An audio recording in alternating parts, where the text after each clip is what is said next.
বর্তমান জামানায় আমাদের শাইখুল হাদিস ইবনে শাইখুল হাদিস আল্লামা মামুনুল হক সাহেব এই জামানার ওমর ইবনে খাত্তাব।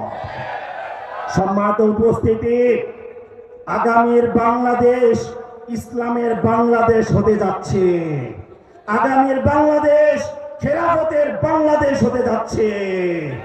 আগামীর বাংলাদেশ কুরআনের বাংলাদেশ, আগামীর বাংলাদেশ হাদিসের বাংলাদেশ, আগামীর বাংলাদেশ ওলামায়ে কেরামের বাংলাদেশ, আগামীর বাংলাদেশ ঐক্যবদ্ধতার বাংলাদেশ।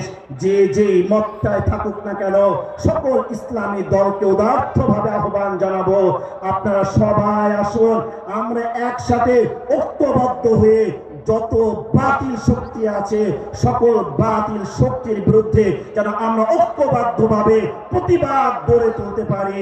আল্লাহ পাক রব্বুল আলামিন আমাদের সকলকে তৌফিক দান করেন। ওয়া আখিরু দাওয়ানা আলহামদুলিল্লাহি রাব্বিল আলামিন। নাসরুম মিনাল্লাহি ওয়া ফাতহুন করিব ওয়া বাশশিরিল মুমিনিন।